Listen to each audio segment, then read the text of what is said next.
Fíjate, Víctor, que tengo un texto delante de mí que dice, no tiene los tamaños para ser presidente, no tiene claro lo que tiene, degrada al país y lo lleva a la ruina, ha desatado fuerzas que no puede contener, y eso es violencia, está llevando al país al caos, obedece a intereses extranjeros, es ambicioso y es un dictador.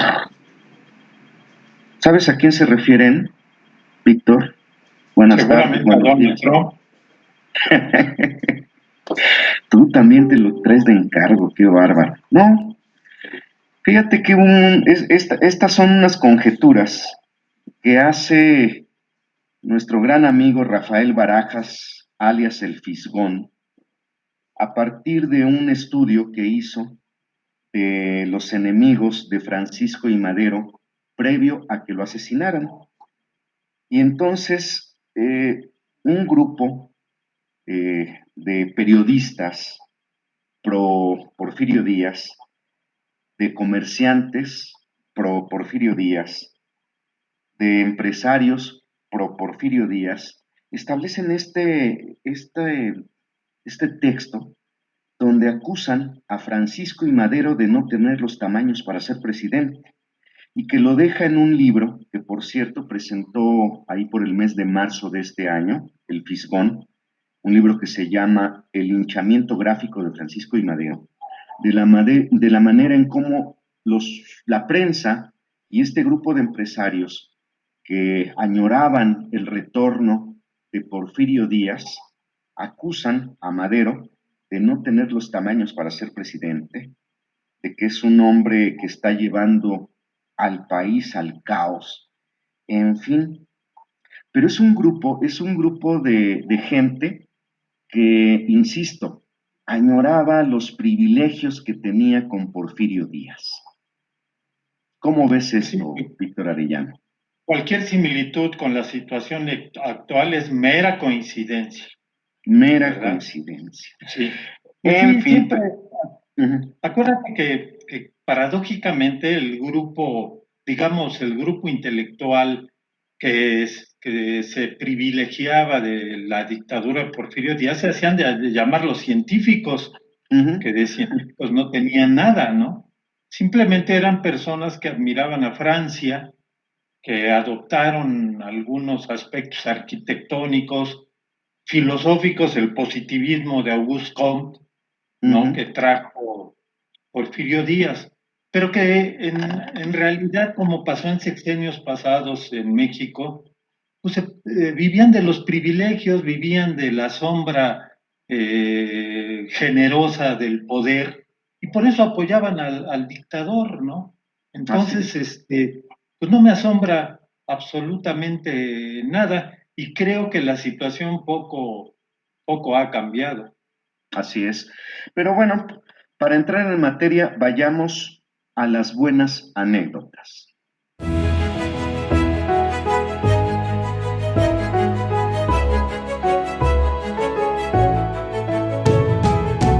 Las buenas anécdotas se basan hoy en una experiencia que tuve tuve dos experiencias a principios del año pasado. Ahorita me voy a salir un poquito del tema, pero para armar un contexto. Tuve dos experiencias a principios del año pasado, en el 2019. Resulta que tenía una cita con un gran amigo y gran empresario poblano, radicado en Nueva York. Nos citamos en un bar pequeñito, te encantará el día que lo visites, Víctor. Pequeñito, con una barra rectangular al centro, mesas alrededor, hermoso, muy pequeñito el bar. Se llama Dakota, porque está precisamente en la calle Dakota, más bien calle 72, y que ya te imaginarás por qué lleva ese nombre, calle 72, a una cuadra del Central Park. O sea, debe su nombre al edificio donde vivió John Lennon y que sigue en propiedad de su esposa, la Yoko Ono.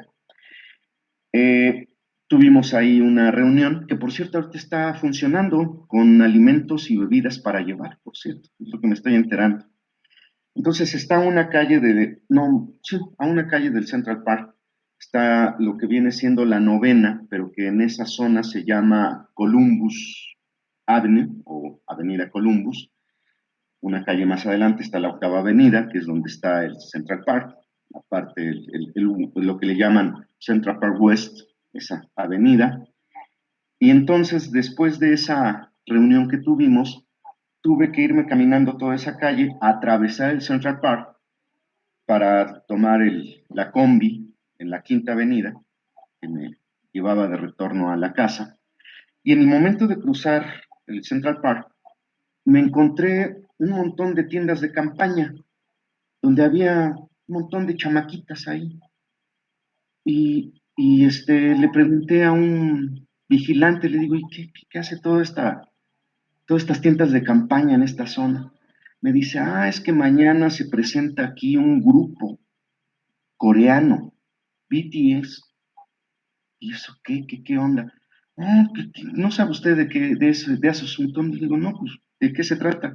Es un grupo que está de moda, que viene aquí a los Estados Unidos y que en internet puede ver todo lo que ha hecho y toda esta chamacada que está aquí en el Central Park está al pendiente porque mañana es el concierto. Qué barbaridad, están haciendo aquí una espera de casi 24 horas previo al concierto, pero bueno, ha de ser muy bueno este grupo. Bueno, ya me fui de frente, que por cierto se presentaban en un espacio que se llama Romsey Breifeld, que es un área donde se hacen conciertos precisamente para pura chamaca, para puras mujeres jovencitas, con el grupo de moda del momento. Y que ahí en el verano se hace un festival de teatro al aire libre muy interesante y que es uno de los más importantes allá en Nueva York. Pero bueno, eso ya no viene el caso. Eso pasó un viernes en la noche.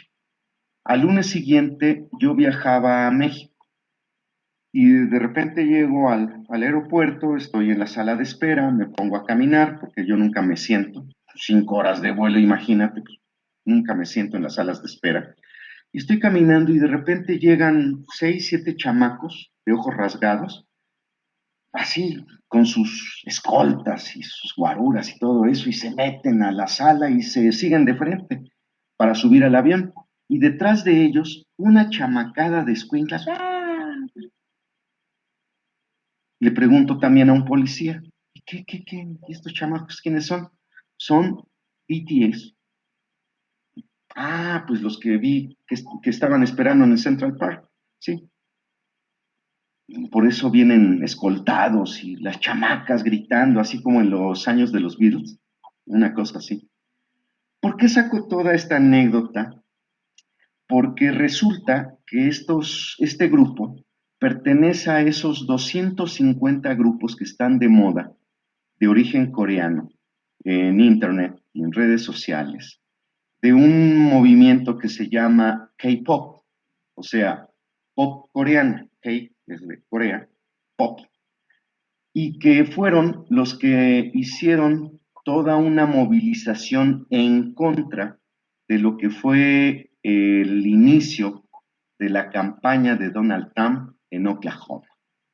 Este grupo de muchachos, junto con otros protagonistas, impidieron que llegaran los 19,000 invitados que supuestamente habían hecho una reservación para estar en el concierto, iba a decir, pero bueno, para el caso es lo mismo, en el acto del inicio de campaña de Donald Trump.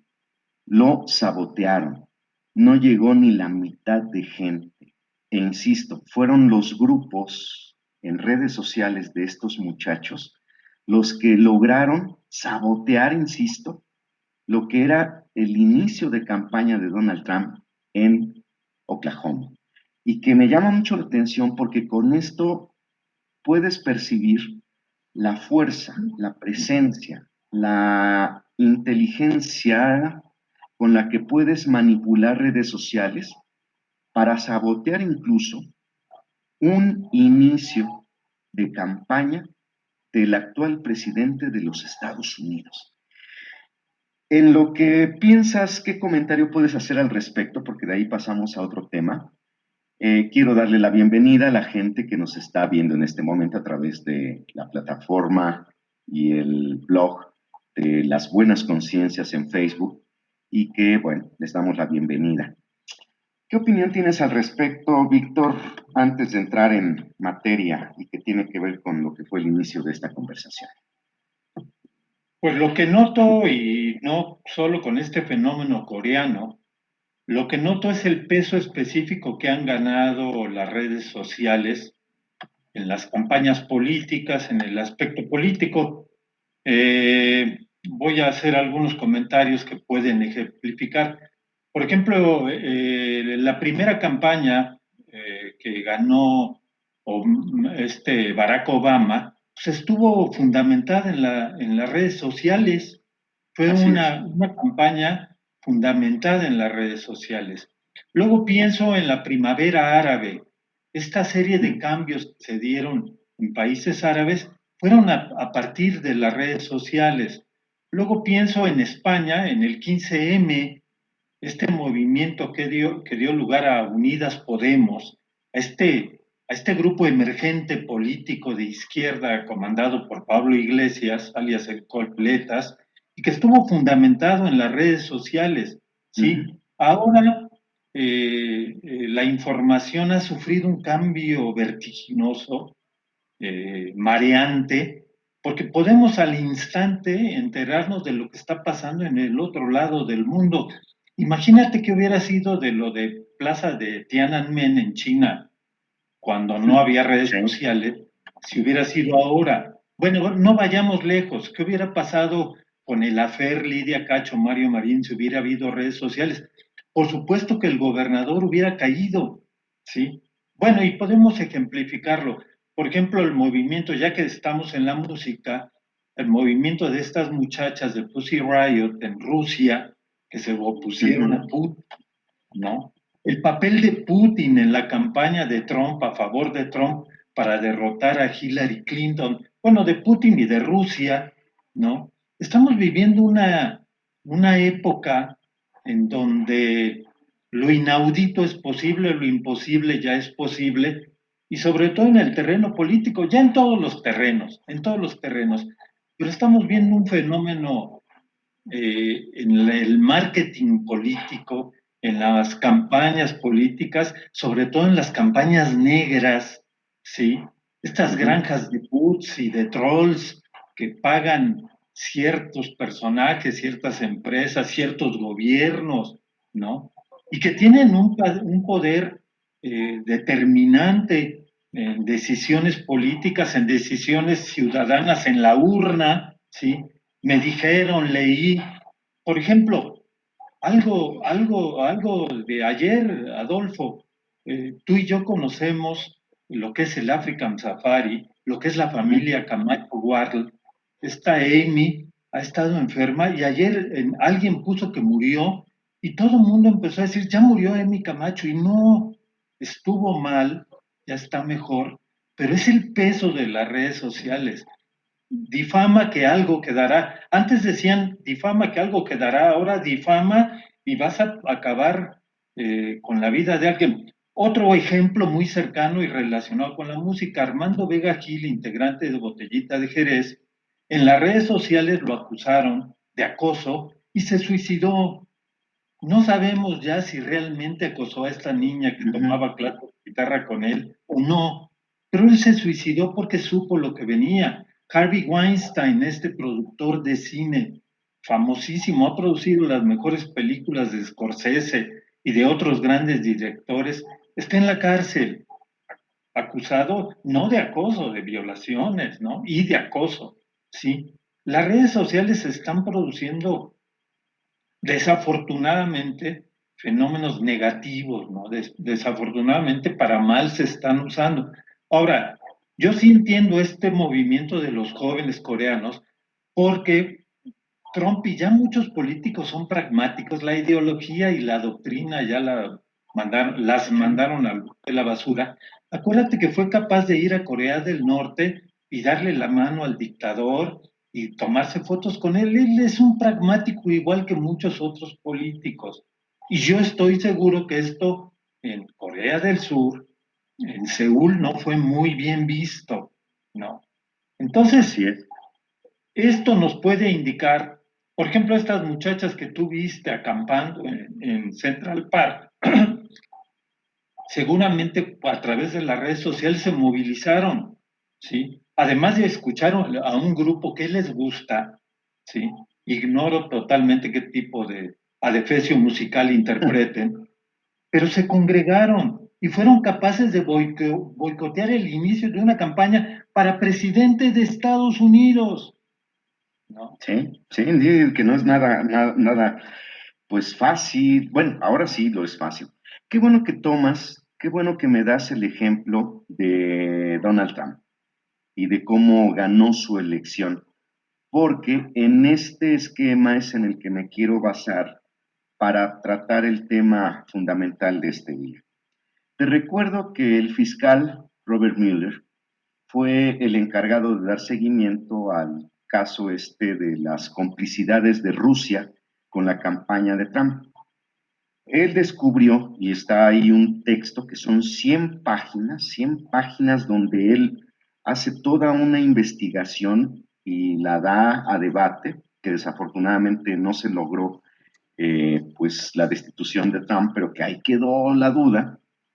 En este texto de 100 páginas logra descubrir que fue una estructura muy bien planeada en San Petersburgo y que estaba dividido en tres niveles. Había un departamento de tecnología, un departamento gráfico, que era el que daba la imagen de toda la campaña que se vino en contra de Hillary Clinton, el departamento de análisis de datos, que fue fundamental para hacer esta operación.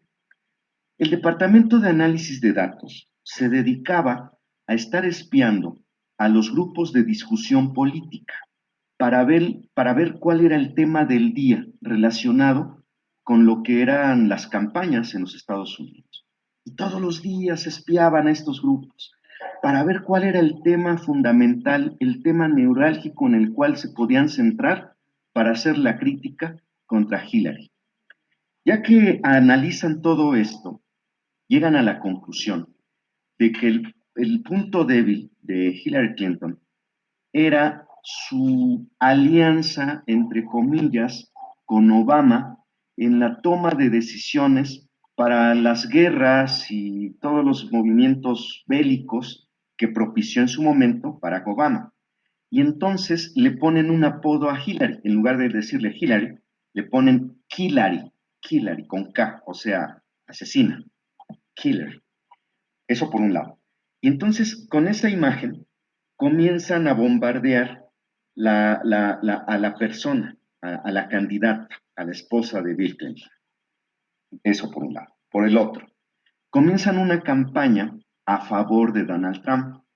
Y entonces esta campaña consistía en decir que era un engaño el que fuera él un mal candidato o un futuro mal presidente.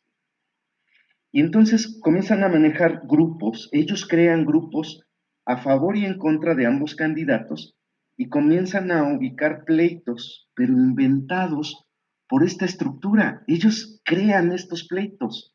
Y entonces hay grupos que están a favor de Trump, otros que están en contra de él y viceversa, aquí también con Hillary.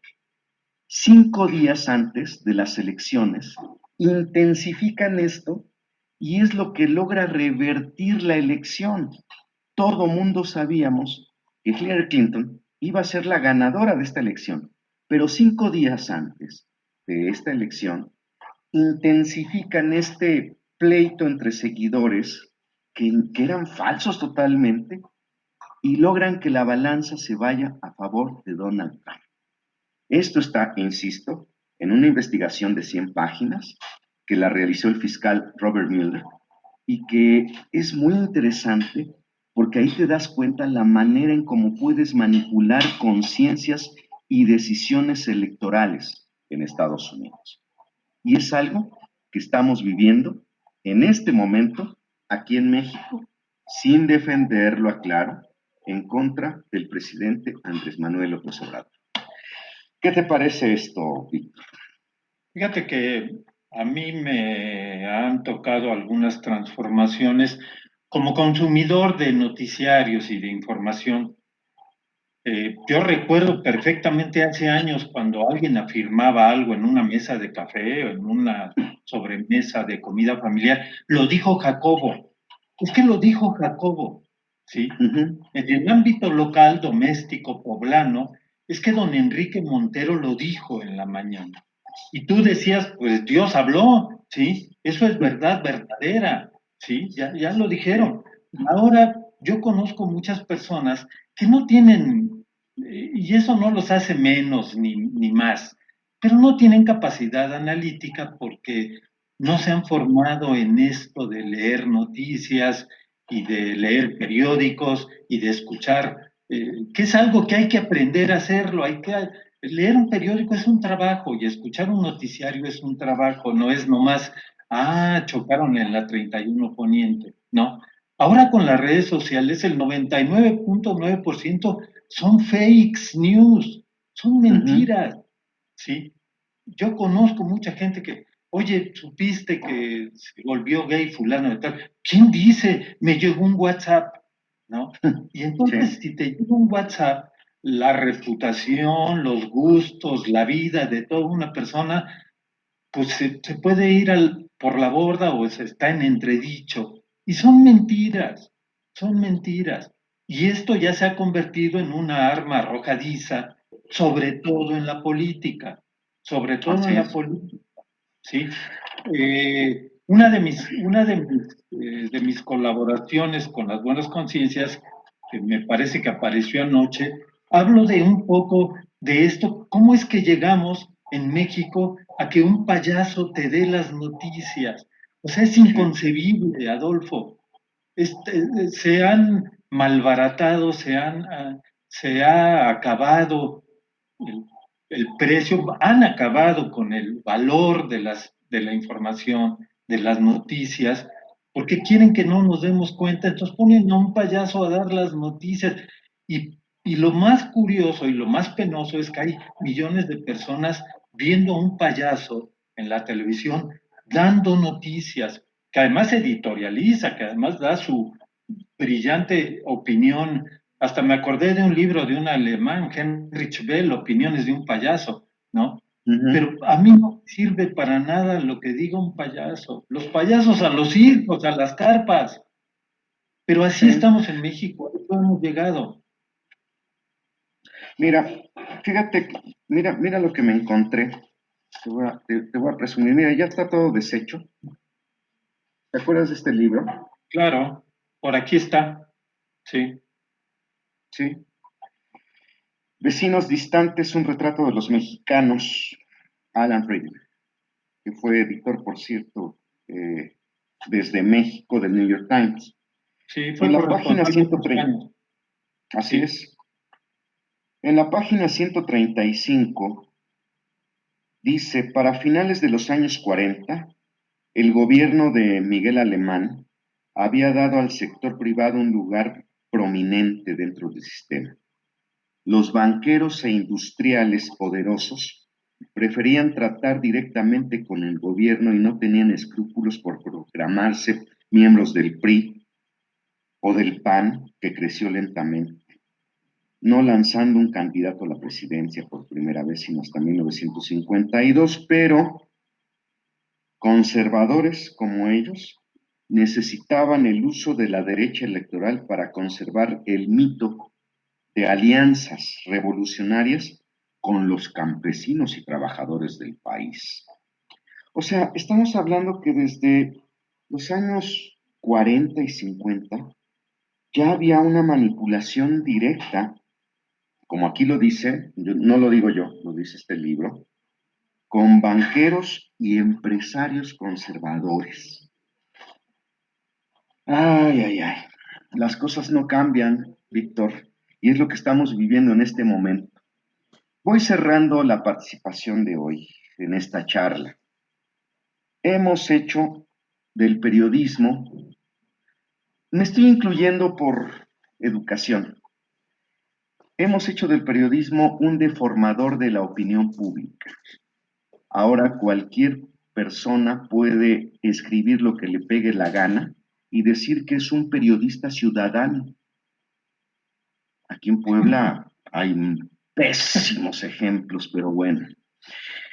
Ayer, precisamente con un gran amigo nuestro, Joel Merino, fotógrafo, estaba viendo que estaba en Facebook reproduciendo una entrevista que le hicieron a una editora o directora ahí del país y donde establecíamos precisamente cuál debería ser la formación del periodista. Yo le comentaba que desafortunadamente nos falta especializarnos y por otro lado, ser certificados por entes profesionales para dar un valor a lo que nosotros escribimos y a lo que somos.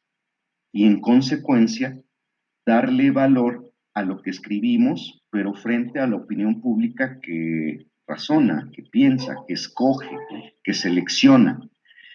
En fin, esto que se está viviendo en los Estados Unidos lo estamos viviendo, pero en peores condiciones aquí en México.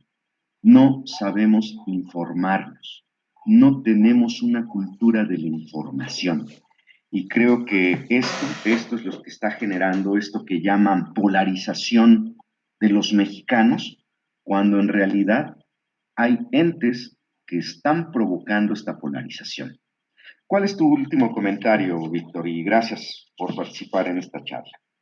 Pues mira, yo lo que digo es que tenemos que aprender a consumir información, pero además esa información nos debe servir para tomar decisiones. Y una de las decisiones más importantes en la democracia es la decisión que tomas en las urnas, ¿sí?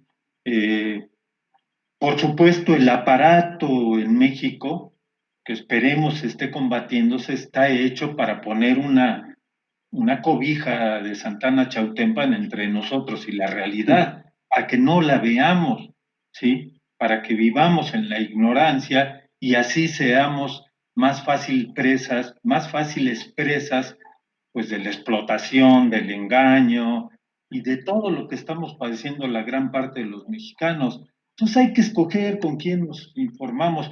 Ahorita con esto del COVID, y tú ya lo escribiste 2 o 3 veces, Adolfo, salieron especialistas en epidemias hasta por debajo de las piedras que no estudiaron en ningún sitio, que opinan, es que yo leí un artículo, es que no, vamos con los especialistas. Lo has estado señalando de la prensa especializada en asuntos de epidemiología en Estados Unidos. Ahí sí nos ganan, ahí sí nos están poniendo el ejemplo en el manejo informativo del COVID-19 en Estados Unidos. Son los especialistas, son las universidades, son los laboratorios, ¿sí?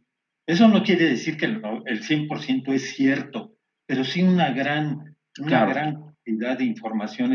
Pero en México, las personas que tienen un micrófono enfrente y que creen que eso les da la sabiduría total, se atreven a opinar de todo desde una palestra doctoral que no tienen ni que nadie les dio y que por supuesto hace daño,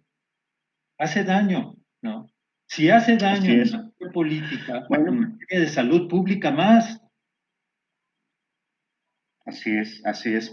Y bueno, para cerrar los comentarios de hoy, ciertamente he señalado de que la pandemia vino a exhibir que en México carecemos de entrada de periodismo científico. Fin, se acabó.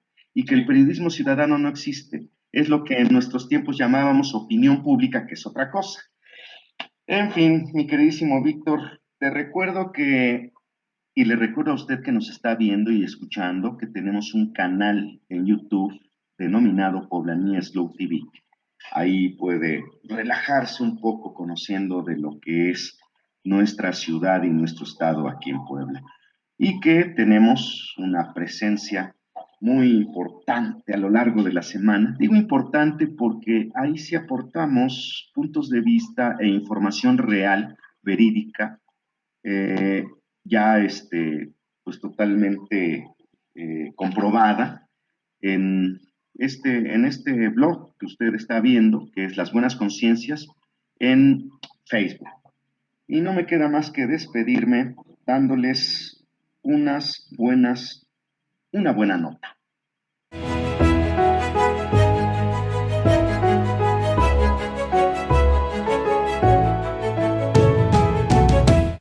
La buena nota es que el DACA finalmente recupera su valor en los Estados Unidos, aportando el apoyo y los procesos de ciudadanización de jóvenes que llegaron indocumentados a los Estados Unidos. Y por si no lo sabes, Víctor, esta ley que puso en marcha en el 2012 Barack Obama benefició en su gran mayoría a mexicanos, de los cuales, y esto poca gente lo sabe, casi 50% de los beneficiados son de origen poblano y oaxaqueño, y en segundo lugar jaliscienses y michoacanos. Ese es un dato que no se ha comentado y que es muy importante revelar porque pues son el futuro de los Estados Unidos en manos de jóvenes poblanos, oaxaqueños, jaliscienses, michoacanos, radicados y ya estudiados en los Estados Unidos. Con esta me despido, curado de papaya este día. A tu salud, Víctor, y a la salud de usted que nos está escuchando y viendo. Hasta la próxima. Así es, seguimos en contacto aquí en Las Buenas Conciencias. Hasta luego.